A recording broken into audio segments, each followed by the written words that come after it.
Hello and welcome to the Neurodivergent Fitness Podcast. Hello. I am Meaghan, personal trainer, dancer, and lover of coffee. We'll say that this time. There you go. I am Ryan Sullivan. I am a trainer. I am the pioneer of the human movement method, and I am an avid cat lover and coffee drinker. Woo! Okay, today we're talking about... Today we are ADD and neurodivergency is at an all-time high, so I hope that you were tuning in specifically for that. So, here we go. We're talking about vector training. Right. And what is it? Why do we do it? And what are the benefits, right? That's essentially the concept. we do it because we love geometry and we want to go back to being in geometry class. Because we love geometry. So vector training is the idea that humans are built to push and pull on things, not on bars. That is actually the basic concept. So if we're looking at the hierarchy of evolutionary movement, we're looking at gait patterns, which means we're looking at carrying and crawling and that sort of thing, and swimming and those types of movements, and throwing.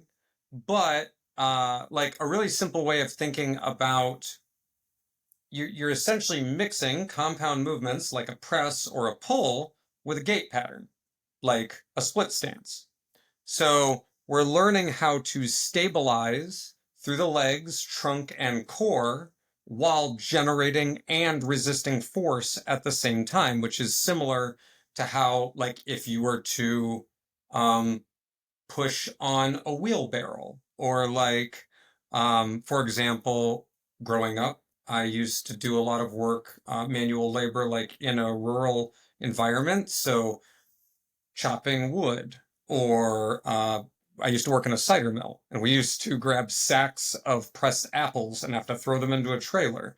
Those are real world movements that often, when you hear about clients, for example, getting injured, it'll be them doing something like that.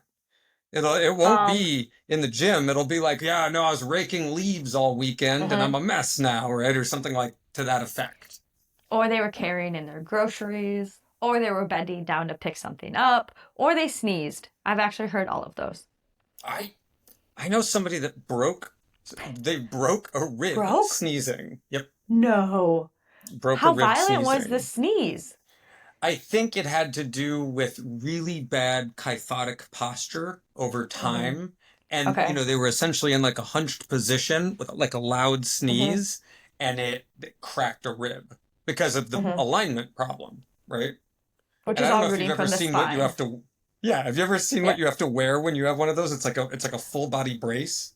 Yeah, so Crystal Can't. had to wear one of those. Oh, is that right? My partner has scoliosis. Yeah. And I just do that. I just make this whenever we talk You about just make scoliosis. we just do this. Yep. But yeah, when she was a kid. As a kid, kids have to wear those. Yeah. Yeah. Yeah. So it vector training simulates those movements so that way you can learn to stabilize and have good joint control, three-dimensionally in space. That's I think basically the concept. Yeah, I think about like putting away dishes, or like grabbing things and moving things onto a table, moving furniture, like rearranging things. Pretty much like all the things you do like throughout the day. Like I think about my morning routine, like you get up, you brush your teeth. You're moving from one place to another place all the time. Even though it's small weight, right? You're still moving in those ways, and sometimes they become bigger weight throughout the day. Well, I think one of the things that most people don't, if you look at the current science, and feel free to debate with me about this in the comments, but if you look at the current science, most of the really good longevity work is in moderate level intensity over, ideally, longer periods of time and longer periods of consistency. So, although there's a lot of research out there that proves you can get, X amount of benefit from a 30-minute HIIT workout, 3 times a week, that would be like a minimum effective dose for you to hit a certain benchmark, right? Like that 75 minutes of high intensity cardiovascular activity that is recommended. That'd be like a really good example of that. But you could also theoretically be doing, I know for a lot of people, they want it to be time sensitive. Well, I don't want to spend a lot of time doing it. Yep. Well, I hate to break it to you, but your body's kind of designed to do it for a long time. Have we talked about the like 100 years ago, the average person was walking 24,000 steps a day? No, but that's not that hard to believe at all. Right. And today, the average person, at least in America, moves about 3,500. Oh my God. So cumulatively speaking, I mean, like, I can't do the quick math on that right now, but like, that's kind of a huge difference in 100 years. It's a huge difference. Yeah, a huge difference. I know that the other day I walked to the gym, which is a solid 2 miles away from our house. And then I walked back and I was like, oh, that was like a lot. But really, I felt great. Like, doing that. Yeah, moderate activity. And the thing with vector training is you're not going to get the heavy stimulus that you would get with a barbell in vector training because you don't get the stimulus through intensity. You get it through high recruitment. Because the movements are unstable, they cause a higher degree of muscular and neurological recruitment. So it's not about growing big muscles. It's about developing a mobile and stable and efficient platform for movement. Yeah. And my favorite part about this type of training is that it forces you to be very aware of where you are in space, which I know we've talked about before in previous episodes. But when you're just out here floating in the world, you have to understand how where your ankle is relative to your hip, relative to your shoulder. And if they're all like twisty and all over the place, like you don't realize that, or you do realize that, those are like two different situations, right? So like, because I've had clients before where I've given them exercises and they're like, oh, wait, hold on, I feel all twisty. And we're like, yes, we're going to readjust, we're going to realign, we're going to understand where each of these points are relative to each other. Right. And so what we'll be referring to that as when we do the Detroit Intensive is that's called rotational engine theory. So the idea is that the body is a series of rotational units that produce linear force. And vector training is where we really emphasize that. And so like what you're talking about is when, for example, when you have a client that comes in and presents with a series of aches and pains, I've got knee pain, I've got back pain, and I've got shoulder and neck pain. Let's just use those 3 because they never occur together.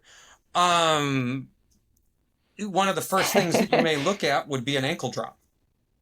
Because if the ankle's dropping, it's going to cause these rotational issues and compensations all the way up the chain. And so although the person came in because their neck is bothering them, we really start looking at the foundational level, what's going on at the feet, and then working our way up that chain and helping the client become aware of those joints, which leads to better balance, better coordination, better control, better stability, blah, blah, blah. Yep. And just to clarify for everybody to understand, when we are saying vector training, typically what we mean is that we're using either resistance bands or some other kind of resistance that is attached to an anchor point and then attached to your body, and you are manipulating that force. Relative to the anchor. It's relative to the anchor. So like a cable machine would be another example of that. Cable machine. There we go. Yep. My favorite and machine. The reason we change the vectors like this is so that you're learning how to respond to a bunch of different external forces so the body can adapt to that overall. And the joints aren't only being trained in a really specific linear process. And the fun part is that you have the low anchor, the middle anchor, the high anchor. You also have different stances. You have different ways of holding or like attaching to the load, essentially. Not sure if you can say it that way. But And then you also have like the actual resistance, like how thick is the resistant band and how much load you're pushing. It's actually funny that you use the word load, right? Because we were just talking about this before we started the podcast, is that one of the values of vector training is that you're learning to resist force, but you're not under horizontal load. Oh, yeah. Right? So it's funny because you're using what's an industry standard term, load. What's the load? How much does it weigh? Because that's how we measure the force trajectory. But in this particular case, it's not actually force. Load, because you're not taking on the load. Yeah. You're interacting with a resistance or a force. It'd be more That's actually force. interesting. Yeah. I did, as I said, I was like, I have not used that term to describe this training before. And I think about when people ask me, specifically when it comes to exercises that you have like holds at the bottom or like the tempo is different, and people are like, okay, so is this more weight? And I was like, well, weight is like the weight of your barbell, the weight of like the dumbbell, whatever it is going to stay the same. But your actual force and then your actual like what you are handling like with time under tension, this is different. This is different than just like the actual weight of the barbell or weight of whatever the object is. And there's time under tension, which is really important one. There's the intensity. So a lot of the time when you read about this in the literature, it's just referred to as intensity. And then when you multiply the intensity by the time under tension, you get volume, or workload. And so you calculate, particularly in like powerlifting or kettlebell work, progress is calculated in workload, volume. Yeah. And then, we also calculate it that way, but not as strictly. And then the other piece that you're dealing with is your what is it? I can't remember the exact terminology, but it's your relative how intense it feels to you. What is your relative output? RPMs or RPEs or something like that. Yeah. Relative perceived exertion. Relative perceived exertion. Yeah. Which, like, for example, when we're talking about a moderate state, I always tell my clients that we want you between a 6 and an 8. We don't really want you at a 10, and we don't really want you below a 5 for resistance training. We want you at a 6 or an 8. That doesn't mean, and like with a lot of the movements that we do in vector training, you're not going to feel your bicep burn out. You're just not going to be able to keep your joints in the right place, and you're not going to be able to maintain your balance. That's the way it kind of breaks down over time. Which, actually, under barbell training is true too, but people just gut their way through that. And then they use all different types of muscles to compensate for things. Right, exactly. So this system breaks down before that happens. Ideally. Yeah. You should be aware. Ideally, you just break down in the middle. Yeah. You should be aware that your knee is collapsing and that you're like half falling over. Have you ever done vector work and basically lost your balance and been like, okay, I'm done. Like that's it. I'm done.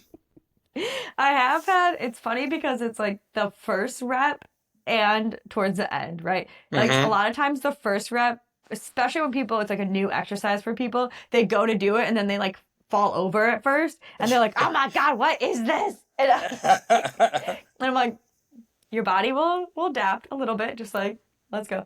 But also your core is like a very big piece to this puzzle. Yeah. We refer to it as, I refer to it as stacking. So you need to be able to properly stack, and you need to understand that like, for example, I talk about this with my clients all the time, but I don't often hear other people talk like this. And it's that your core actually only has one job, and it's regulating the position of your pelvis and your rib cage. That's what it does. Connecting your whole body together. Yeah. It just basically, like from rotational engine theory, your pelvis is one system of rotation, and it's a pretty complicated one because it's got your hips in it, which are another system of rotation. And then your thoracic spine is a system of rotation. But like your lumbar spine doesn't rotate. That's not... Oh, yeah. It does not rotate. So this idea that having a strong core will protect your lower back it's the most it's a really weird way of not explaining what the core does at all. Like for example, I consider the glutes and the hip flexors a part of your core. I would consider those to be an important part of your core because they're part of the pelvic positioning system. Your But shoulders. most people don't think about your lats are one of your biggest core muscles. Yeah. Your lats literally feed directly into the thoracolumbar fascia, which is one of the most important structural components of your core. But like the average person doesn't. Most people are like, well, abs, Yeah. and that's not Six really how pack. it works. Yeah, Six pack. it's not how it works. So Also, there's vector so many training more helps muscles.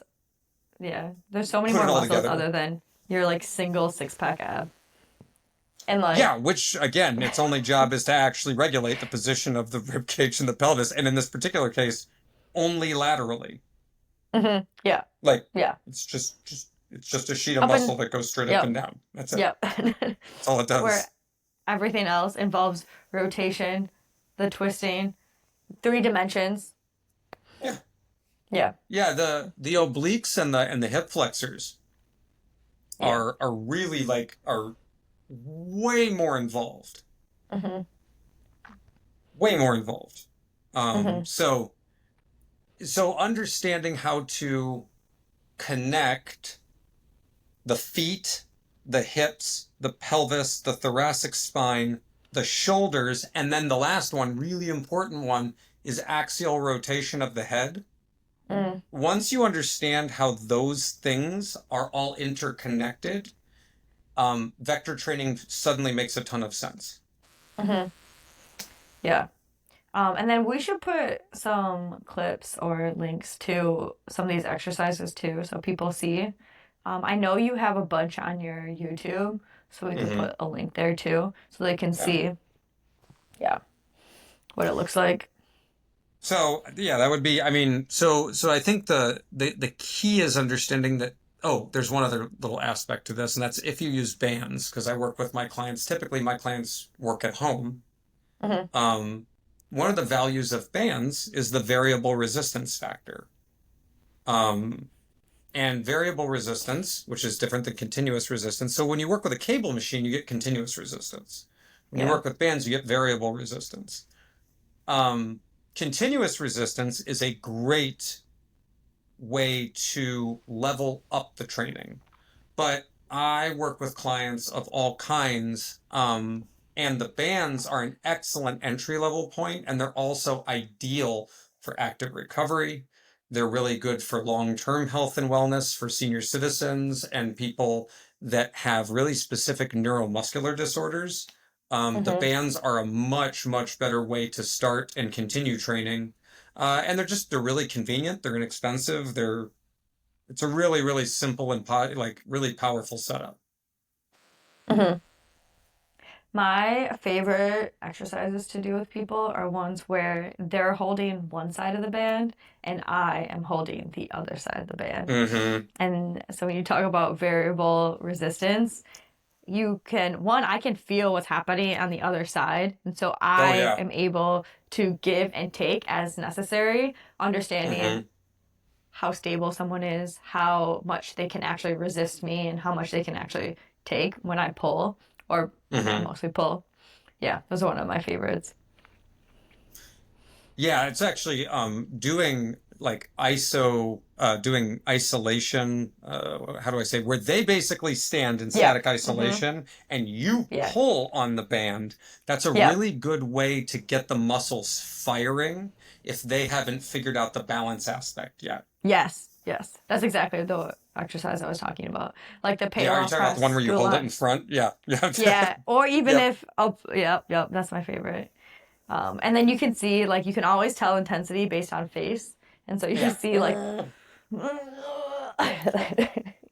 Well, that's actually a really good point too, is that a lot of the time when you have people that you're trying to disassociate neck tension from shoulder function, that's a mm, really good way to be aware of that. I have a good amount of people who are going through some neck tension situations now. So, Mm. yeah, that's good. The This is what we refer to as the bottom up, top down method, where as you start correcting the feet, you have to understand that the cranial positioning is going to change. And that Yeah. a lot of the time, as people's postures shift and their movement shifts, one of the last points that adapts is the neck and the cranial position. And so that's why in the human movement method and in the what's called the joint stabilization protocols, we actually treat the head and neck as another extremity.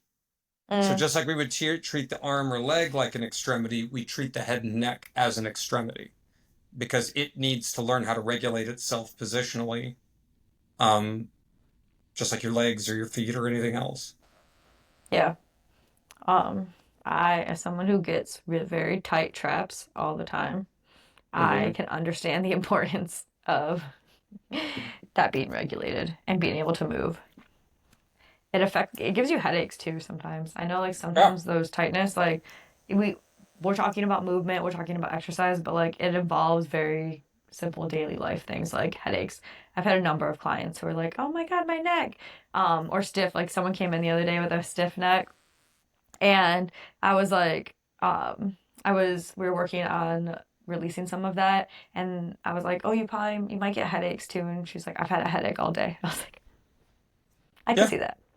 Yeah, and a lot of the time it goes actually back to this muscular ridge that's right along the Yep. base of the skull. It's that's Yep. actually just as complex as your rotator cuff. You essentially have a skull rotator cuff on the back of your head.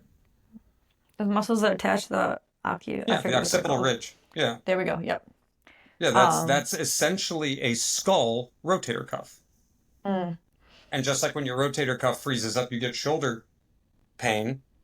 When your skull rotator cuff freezes up, you get neck pain, you get headaches, you get nerve pain in your mm, face, and all kinds of weird stuff. You can have ugh. swallowing problems, all kinds of weird stuff.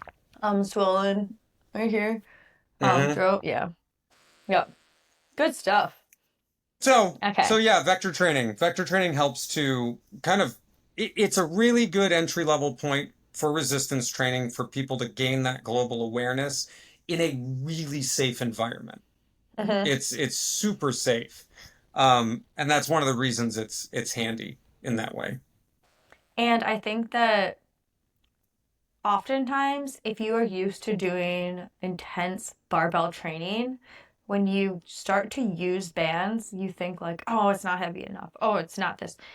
And the reality is that you are not understanding your body enough in Hmm. space to in Hmm. using the tools properly. So like what I mean by that is that like if you stand with like an even stance and you just like simply row with a band, okay, Hmm. sure, it's gonna be easy. Now I want you to split stance it. I want you to vary where it's at. I want you to vary how you're twisting as you're pulling. Now I Hmm. want you to go ahead and do the same pull and then even slow it down. Like that's a very different movement, even though it looks quite similar when you're like seeing it like side by side. But it's a completely different movement in terms of like one, how your nervous system's functioning, and then also how your body's interpreting what's happening. So I think that's like a very common misconception when it comes to this type of work, Hmm. especially when you see in the media and all of everywhere like heavy barbells, lifting tons of weight, and then like especially when you see like I think about like hip thrusts and I think about deadlifts. Like it's easy to pile on tons and tons of weight Hmm. as you like start working on it and then you go to something that doesn't have as much weight or body weight exercises and you're like, oh, it's easy, but it's actually really not. Well, and it's about maximizing, it's about controlling tempo, time under Mm-hmm. tension. Like when you look at, there's something called the Nautilus method, where they're the ones that really push the slow tempo training. Mm. I've heard it called super slow training, but essentially it's the Nautilus method, and it's where Okay. you're doing 4 Hour Body made it really famous again. They referenced the Colorado experiment. there's a number of people that have done it, but originally Nautilus was the creator of the isolation machine. They wanted you to do, like, imagine you're doing a quad extension. They wanted you to do like 1 second up, 7 seconds resistance down. So like really, really extreme high level eccentric resistance. Now, if you took that same process and applied it to vector training, your heart rate would be through the roof. Yeah. It would be, because there's not a muscle in your body you're not using in some way or another. You're either using the muscles that are there to generate force, or you're using muscles that aren't moving to resist it. But you're using every single muscle in your body, which is why a deadlift is maximally, that's why you get maximum load with a deadlift or a squat, because you're using every muscle in your body. Well, in this case, it's a little different, because instead of us piling it onto your skeleton, we're pushing it through your fascial network. And that's where the difference is. Yeah. Yeah. And yeah. I think, do you see, on a side note, are you blurry? Are you frozen? I don't feel frozen. Oh, okay. We'll continue. Okay. So, not your muscles like the screen. But anyway. No, I know. I'm joking. So, I know, just kidding. So yeah, and then to reiterate what we were talking about before in terms of how it applies to different contexts too, I think that a lot of, when it comes to athletes, like in some sports you are moving up and down straight, but in a lot of other, mostly sports, all other sports, you are not keeping it straight. You're moving 3D in space in different ways. Football, great example. Yeah. Even linebackers, these guys are huge. You know what they do at practice most of the time? Slam into sleds and other people. This is the vector of force. It's not this way. So the only sport that I'm aware of where a lot of compressive force makes sense is either strongman, which, by the way, is still heavily based on gait and throwing and carrying. But if it's not strongman, then I guess it's going to have to be CrossFit, where I'm essentially just repping this. Because the sport of CrossFit is the sport of doing those movements.